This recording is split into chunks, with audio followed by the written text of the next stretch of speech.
But where are you really from? A podcast about the Asian American struggle.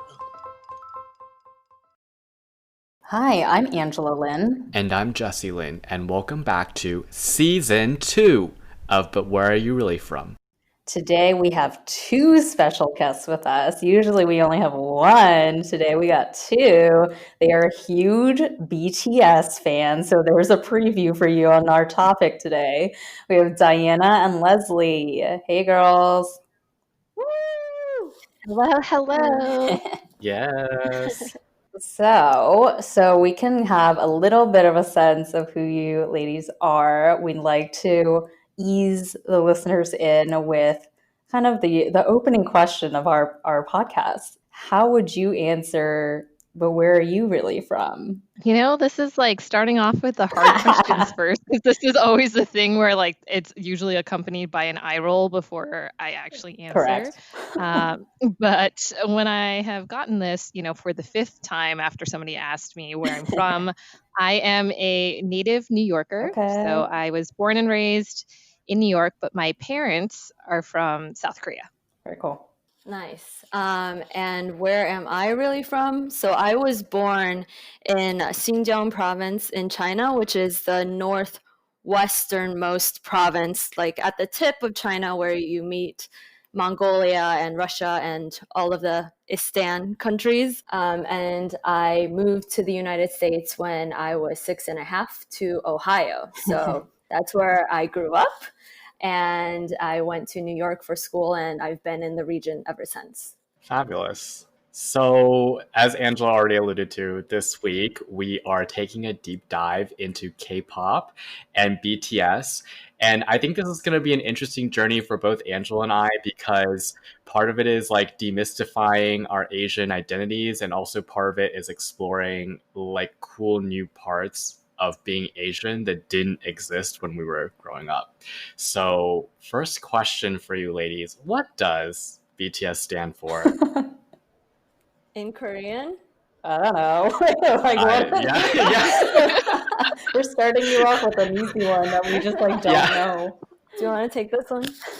Yeah, so BTS, as its like air quotes original form, is essentially the acronym for the Korean name, which is 방탄소년단. So the like B Bangtan T and then 소년단, so BTS.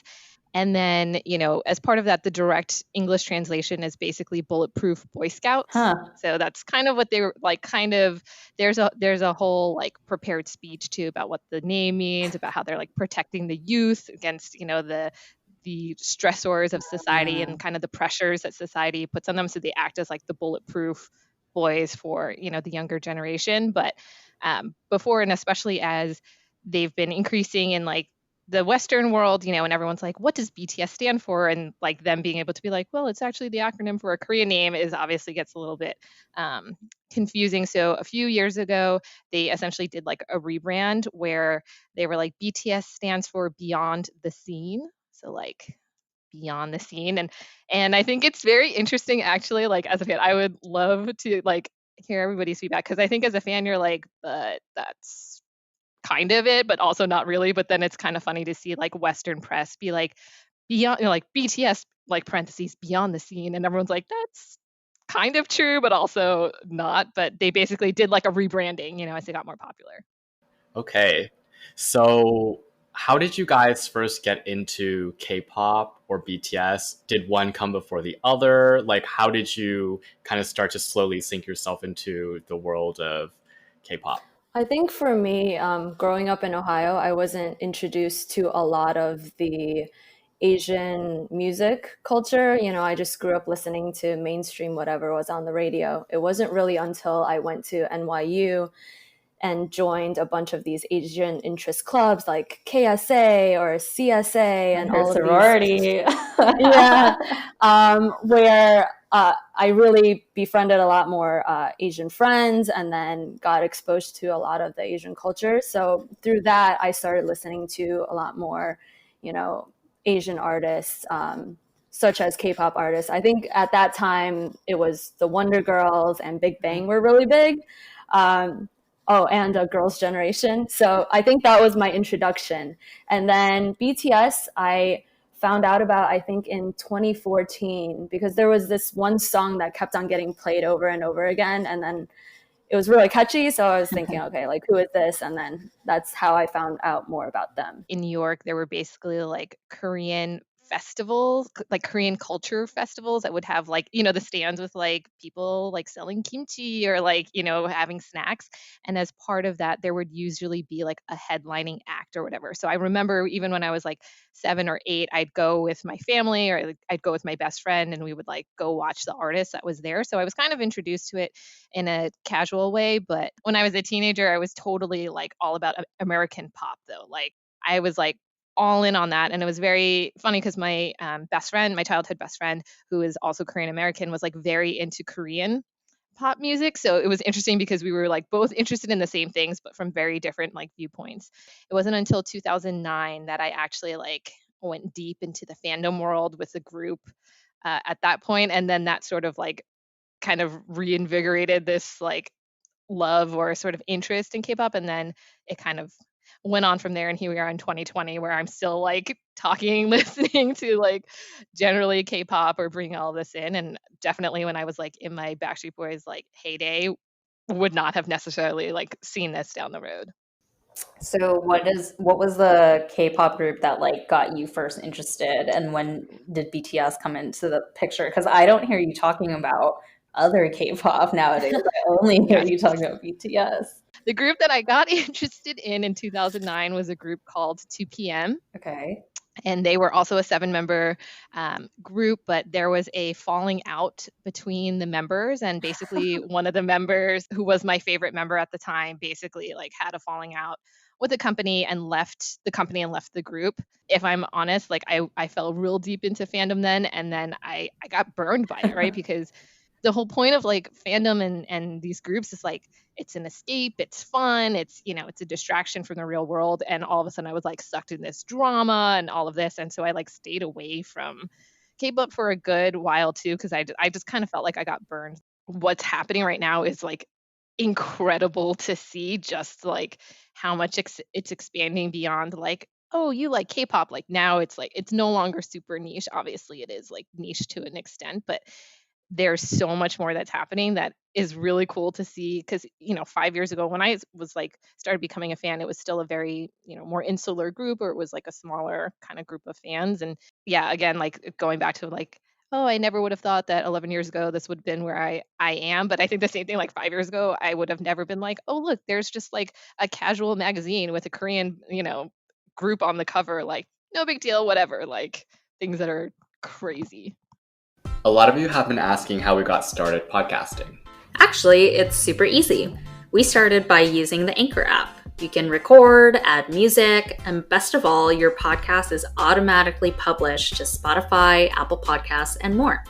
If you're looking for a new hobby to fill your time, or just have a lot of something to say, or you just want to learn something new, come podcast with us on Anchor. Download the free Anchor app or go to anchor.fm to get started.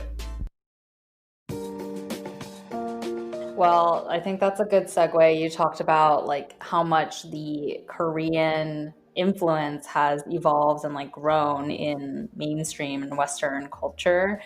I think that's a good starting point for the broader conversation. So let's talk a little bit about this import of like not just K-pop, but overall Korean trends like K-beauty and like obviously K-pop. And I'm sure there's other things, well, Parasite. I read online, Leslie, I can't speak Korean, so you can correct me, but I read that this is called the Hallyu. That's pretty good. Yeah. Is that close though? The Korean wave, quote unquote. So why do you think that Korea became this like new focal point for all the rising trends? Because there was a time in the past when like Japan was kind of the focal point where everything was like J-beauty and like I don't know if there were J-pop things that like made it into mainstream, but at least from the beauty aspect and like things that did get imported, if it was from Asia, it was from Japan. So like what do you think is it about Korean culture, these Korean boy and girl groups, that it's like that is a country that's breaking out from the Asian region and having such a big influence, despite, it being a small island in the East. I think it's twofold. I would agree the fact that like Korean stuff is like so popular and like you can find like kimchi and like Trader Joe's or whatever like blows my mind, because growing up when people were like, where are you from? They'd be like, are you Chinese? No. Are you Japanese? No. Then what are you? Like Korean was like never even part of that like set of, classifications of Asians. And then to have now people being like, oh, I love all these things it's so just amazing to me. But I think, it's twofold. I think one, it's the Korean government basically invested in product in K-pop, in K-beauty. I mean, K-pop specifically, but in all these as like, this is going to be our soft power. And this is where we are going to actually use government money to help fund this and use this as like our export. So like, obviously they've got the Samsungs, they've got the LGs and all of that, but like they are literally putting government dollars and resources to help fund kind of the growth of K-pop, the export of that, and everything for that. So I think it's a small country, but they're choosing to like invest their government dollars in this, which obviously helps it, because being a collectivist government too, I do think that means that, right, it's just like a rallying experience too, because it's not just like individual like companies or individual people that are trying to like spread a movement. It's like, no, we like Hallyu Wave, like, yes, we are going on this, and this is the way that we're going. So I think it's usually rare to see like governments really like truly investing in like entertainment as their choice of like, this is what we're going to put our money on, but they have done that, which I think has helped for that expansion. I think the other thing that definitely comes into play for K-pop, I know this sounds trite, especially for like BTS fans too, it's always like the code word too, where it's like social media is always like, we're like, they're not a social media group, like they're more than that. But I do think, social media, especially YouTube, like, Diana, I'd love to hear your experiences, because I remember too, like we used to find like minute clips of things like on like torrent sites, even before YouTube was a thing. And you're like, even being Korean American, I am obviously not 100% fluent. So I'm like, I don't really understand what this says, but like, this is the only way for me to get their content. Whereas now it's like, everything is so readily available on YouTube. There are like teams of fans that are subbing content immediately versus being like, okay, they're laughing here, this is something I should laugh at too. And a lot of that, the greater exposure that people have to stuff, right, then it prevents Korea or whatnot from being like so insular. And I think with Japan, they do have a ton of J-beauty. There are some like J-pop artists, but like Japan as a country is quite insular, right? Like they're even like looking at music or whatever, their music industry is super insular. It's really hard to break through. Like they do a lot of stuff that's catered just to that market. And Korea almost took like the opposite approach of like, we're welcome to all. And I think that then also opened up not only them exporting things, but also like being open to all of these different platforms and being able to take advantage of that and use that to also fuel people learning more about Korea or getting more interested in Korean culture. Very cool.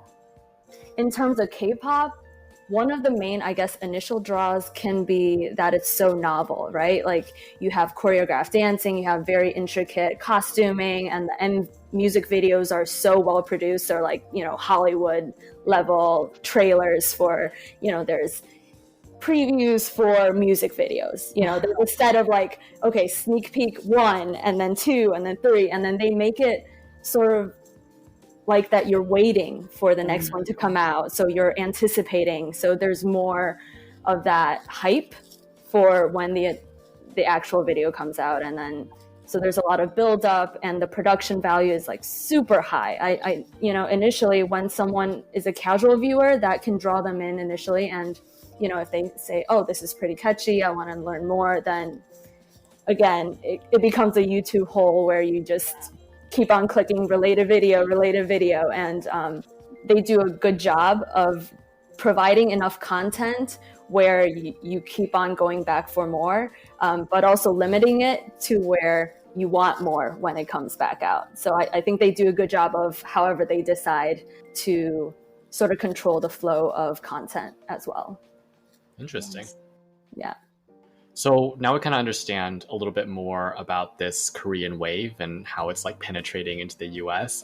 But help us understand a little bit more about BTS and like why it's so popular for y'all and kind of how it's gotten so popular in the mainstream here to be even like on our music awards shows a few times, having appeared at the Grammys. Like it seems like they have like a really meteoric rise, and for me, I'm like looking at this and I'm like, it's kind of just, it looks kind of like it's coming out of left field for me. So I would really like to understand like what you guys think the secret sauce is to them that's like driving them so far and so fast. I guess from my perspective, the thing that drew me into BTS versus the previous artists that I still like, but not as much, is that I think the company did a good job of letting the artists control their conversation with the fans. So allowing them to have a Twitter, have Weverse, and all those other social media platforms to talk directly with the fans, answer fan questions. That kind of thing is, I think, pretty rare for the Korean entertainment industry, where they more tightly control what their artists are able to do.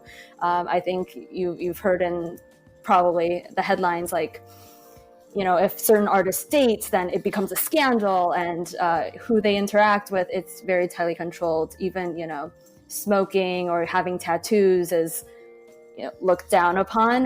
But I think BTS's parent company, they did a good job of allowing their artists the freedom to engage with the fans openly. So it seems like a more authentic, almost a relationship that you're able to have with the artist, where you are more invested in how they're doing. Like you don't just see them on the stage or in the music video, you see them, you know, doing cooking shows, or we're just messing around in the practice room, or, you know, playing pranks on each other. That sort of thing that makes them more real people than just someone you put on a pedestal and admire as an idol. I think it gives them a realness, a humanness to them. So I think that helps the fandom connect better. And that's what engages so many people, because you see them struggling and you can sort of connect with that, because they're not perfect. They're not portraying a perfect image.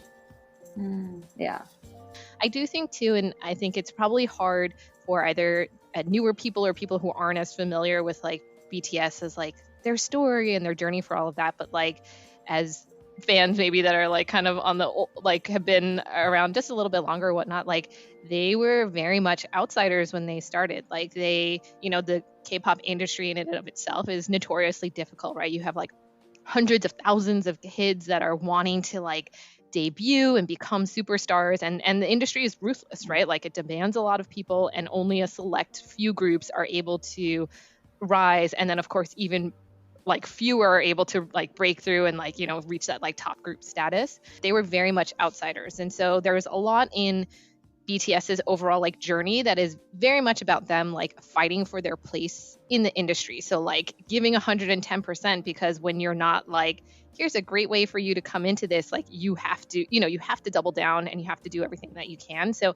I think that's also something that is very prevalent even in how they carry themselves today, even though like they're like definitely certifiable millionaires, right? But I think there's a lot in the way that they portray themselves where it's like they don't half-ass things. And I think as a fan, that is so great to see, because like they could do the bare minimum and everyone still be like, this is amazing, I love this, right? Like they've earned that right to do that, right? But they don't. They go all out on their concerts, on their tours, like all of this, like and you see that. And as a fan, you're like, they're committing to their craft. They take their, you know, they take their job, because at the end of the day, even though it's for our entertainment, it is their job, right? And they take that seriously, and that humility and that sort of mindset of them having to basically like work as hard as they can to get to where they want, I think hasn't left them, even though now they're in a very different, you know, level from any of their peers, honestly, right? Because they're forging a lot of paths there. And I do think that also helps with their overall story. And I know as a fan, it's something that really connects to me, because like, you know, they're at the top, but they're still giving everything they can. There's a lot in there that I think that makes me proud to be their fan. And like things like, even, you know, if we're buying things like I and I think a lot of fans and Diana laughing like do it happily because we're like, yes, you should be successful. Like, yes, you should make more money. Like doing all of this. We're like, I am happy to do that because I'm like, you should be even more successful and like doing all of this stuff. And I think that's like honestly pretty rare. Very much you feel like you are a part of their success and their journey, and kind of it goes back to the point that Diana was saying before about that like connection and authenticity. I think shows up in a lot of different ways. So that like I think a lot of times if you're like an army, you're like, I'm an army and I'm like throwing down and this is it. So here we are, good and bad for that. But I think it's something that is felt maybe more passionately with this fandom than potentially other fandoms. Well, let's talk about ARMY. So, ARMY is so interesting because as someone who doesn't listen to BTS, but like I know who they are, I've heard of ARMY, and like from what I know, they're one of the biggest and like most intense fandoms that have maybe ever existed, right? What is it about the mix of being a BTS fan and being part of like this specific fandom that is making this magic sauce like this such an explosive thing and such a big influence on the internet right now? Like I remember when BLM first started, ARMY like took over the internet and like directed the spotlight to a lot of important messages there because they had that influence. So like where did this come from and what's like driving this huge power behind this fandom? I think honestly, one of the most interesting things, and Angela, you and I work in marketing, like a big part of our jobs are like KPIs and like what are our goals and doing all this. Like ARMY is extremely goal oriented. And I think that makes it, I know it sounds kind of ridiculous because you're like, oh, but like they're literally like comeback goals. So like goals on the official trailer, goals on X, goals on like literally being like driven. And obviously, everyone's like, it's okay if we don't meet it, but like, here's what we're going to try to do. And I think that like organization plays a big role in how such a large fandom can be seemingly like super hyper focused and super, organized and able to impact change. Like there are some very big and influential, I don't know what to call them, I guess like people on Twitter. I don't really know. They're not really organizations, but basically Twitterati. Yeah, Twitterati. Yes, perfect. Like one of them is called like BTS charts data, and like literally is like king of ARMY Twitter. Like can rally people. There were times when it was like, hey, like something pissed ARMY off, so they were like, we're gonna show the American music industry that we're not to be messed with, and basically ranked every single song in the iTunes chart just by this one account tweeting out like, we're going on a mass buying spree, like everybody buy now. And like literally every single song in the iTunes chart is like taken over by this. So it's very influential accounts that are being hyper organized and focused on goals and purpose that are then allowing for things like BLM or kind of other movements to happen. And like things like BLM, I think the reason why ARMY was able to mobilize quickly is because like we have done this before, right? There have been other causes that, people will rally and do on this. So it's not like somebody is like, oh shoot, we should do this and like scrambling together. It was like, here's a platform, here's a, one of the Twitterati who can manage this. And it was like hyper focused, right? We are going to match $1 million in 24 hours. Let's go. And then it's like all the, big fan accounts tweeting that too. And so I think there's a lot of like, honestly, it's a lot of organization that allow this like massive group of people to seemingly feel like they're acting as like one cohesive unit. Can we just give a shout out to Asians for a second? The fact that like it's a goal-oriented, objectives-oriented thing, that has to come from being Asian. Yeah, I mean, it's true. Every time a music video comes out, they want it trending number one, or like the Twitter trends 1, 2, 3, 4, 5. And the other thing is, it seems like it's a very inclusive community, nationalities all over the world. If you look at when a song is released or when an album is released, they're literally ranking on charts across the globe. So it's not just the Asian countries plus English speaking countries. They're on charts in Africa, they're on charts in the Middle East, they're on charts in Europe, all over the swath of the entire globe. So it's very inclusive. And then there are ARMY translators as well that are able to translate, the Korean content into all of these languages so that they can be consumed by the local fan base. Do you think that being able to understand what the music is actually saying in the native language gives you a different perspective on the music versus like someone else who, let's say, fandom in Africa, or someone who doesn't understand the language? It's an interesting question. I think too, because I'm not like 100% fluent, I rely a lot on translations too.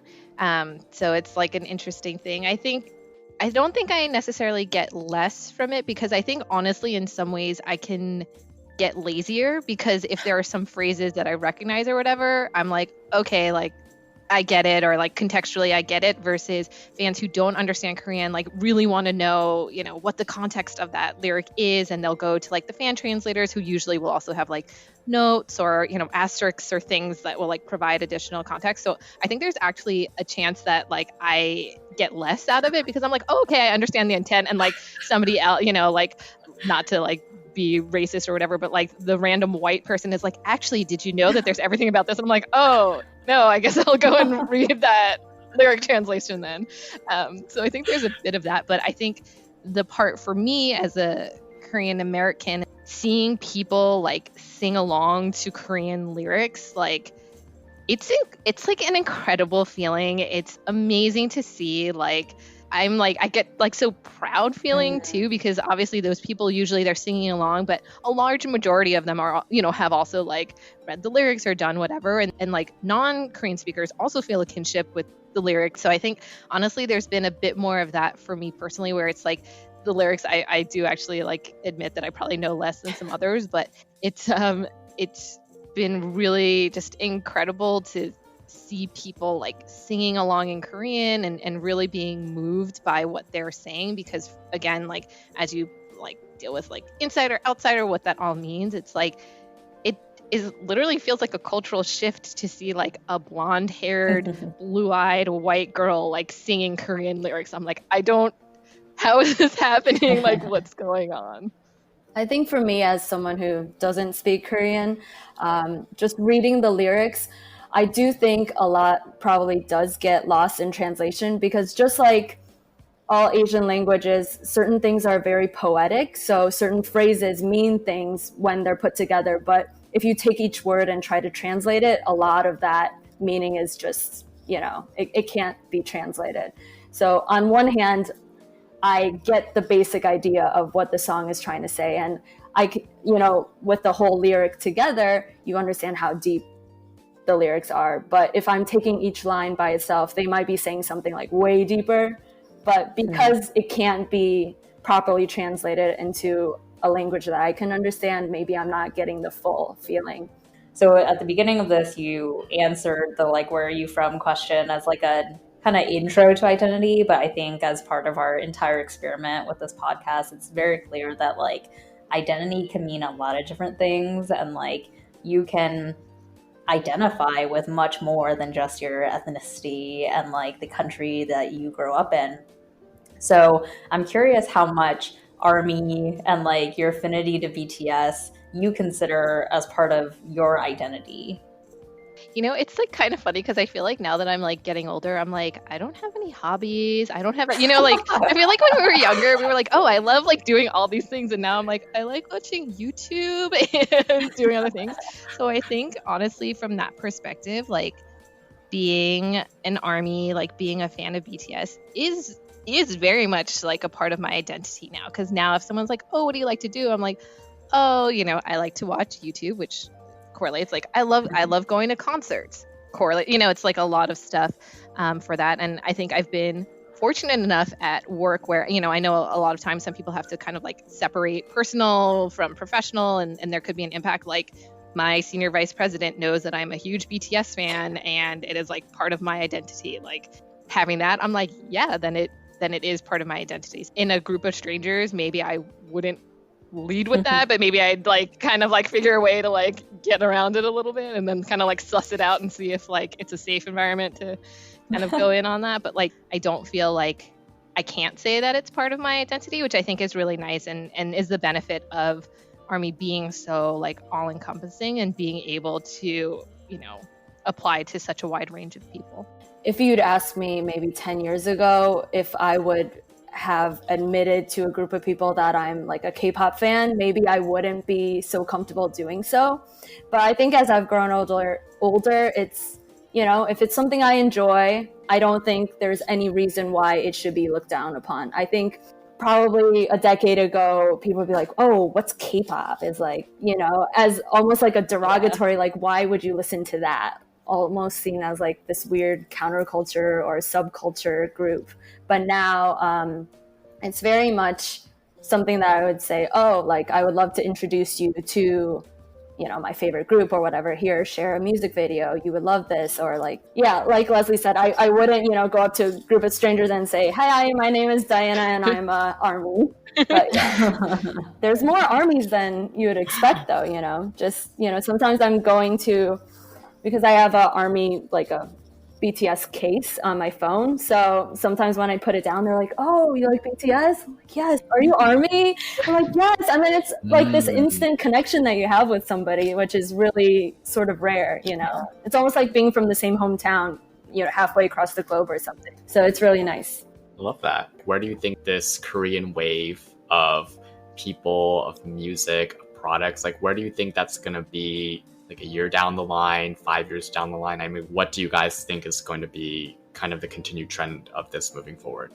I think it's really hard to tell because I think it's hard to know if it's going to reach the saturation point really quickly because now like every group is trying to expand into America, right? Like every group is now partnering with a US label and they've got plans and they're doing all of this. Like now it's very almost formulaic at a time. It's almost like taking the K-pop formula and then now like seeing like, oh, how can we bring it into mainstream? So I do wonder if we're starting to kind of hit that inflection point because I think a lot of Western audiences are like, ooh, here's a shiny thing. And then once it becomes like too oversaturated or like too whatever, then you start having like the backlash to that, right? And then it's just like, oh no, now we're going to reject it. So that's a pessimistic outlook, but I do worry that we might be reaching kind of a saturation point with that. But I think to be said, like the stuff, yeah, like Parasite winning, like, and everyone's like, it would like, this film deserves this, but it won't win. Like it was kind of like, we're going to hope it wins, but it probably won't, to like sort of protect everyone's like pride and not get too excited.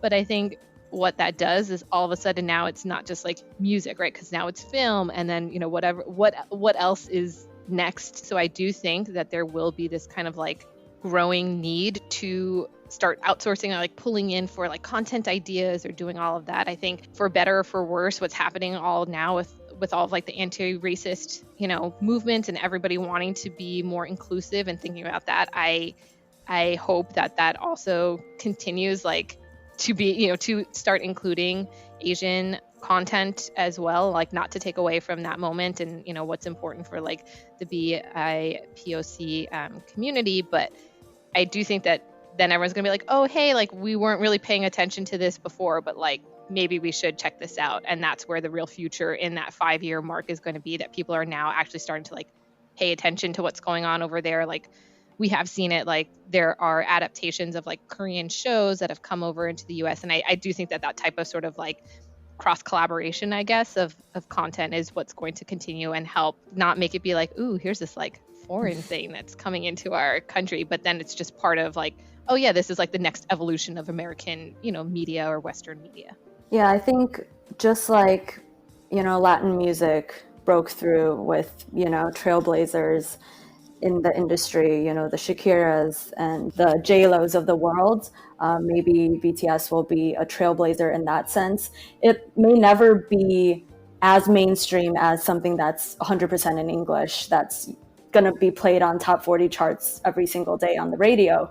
But it can be something where it's more accepted in general, where it's no longer a niche or it's no longer something that you have to explain every single time, like what is K-pop to, your friend. So I think there's definitely a potential for growth there, not just in music, but also in film. As Leslie said, you had Crazy Rich Asians, then you had Parasite, and you have Mulan coming out on Disney with an all Asian cast. Trends like that is obviously very positive, but I hope it's not just a blip on the radar where yes, right now we're very interested in Asians, like this is the new thing, like hibachi is the new thing, or sushi is the new thing, or boba is the new thing. But I hope that it can continue and just become something that is just another music, right? Like it's just music, it's just in a different language, or it's just film, it's in another language, and it can just be consumed as such, not be considered a separate category. Oh, it's foreign film, or it's foreign music, and stuff like that. There is growing acceptance, and as people get more exposure to something, it becomes less of a thing that they're scared of or nervous about, and more something that they can easily accept. Beautiful. All right. This has been a really lovely conversation. Thank you for bringing the fire here. This has been a very passionate discussion, as we anticipated. So we'll move into our closing section, our fortune cookie, because we always like to end on a sweet treat. And we thought a fun way to end this, because you two are massive BTS fans, and I believe you've both done some crazy things to see BTS. What is the craziest thing, or like the most you've ever done to see BTS live? In 2016, I flew to Japan so I could see their stadium show. And From New York. New York? Yes. And I think I stayed for only 5 days in Japan, but the main purpose of the trip was really just to see them in live. And I think I bought the tickets through some third-party courier person, because in order to buy tickets for the Japanese shows, you have to be part of a Japanese fan club. And then there's a lottery if you're in the fan club to even be able to purchase tickets. So it was a whole thing. I was working through Google Translate and emailing back and forth with someone who was Japanese and didn't speak perfect English. And then I was trying to, communicate payment and how I would get the tickets. But it worked out. So I did see them. It's funny because it's like, what's the craziest thing? And I feel like both of our things are exactly related. So maybe not that crazy if you're an ARMY, but mine would have to do with concert. So I went to Korea for the start of their Love Yourself tour, which was back in 2018. And I basically paid 4 times the ticket price to sit in literally the 10th from the row, like 10th from the back row in a stadium of 55,000 people. So basically they were like ants, but I was so happy to be there. It was great. It was one of the highlights. Awesome. Thank you both for joining us. This has been a really fun conversation. And Jesse and I knew nothing really going into this, so this is like perfect, very educational. And now we know some things. Yeah, the surface level, I would say. Seems like there's join the ARMY, guys. That's right. It's very welcoming. We welcome you with open arms. All right. Yes. Cool. So if you like this episode, write us in at telluswhereyou'refrom@gmail.com. Tell us if you're an ARMY. Tell us if there's a different K-pop artist that you're really into. Share that love with us so that we can connect everyone in this community together. And we will come back next week with a fresh new episode. So until then, 再见，bitches.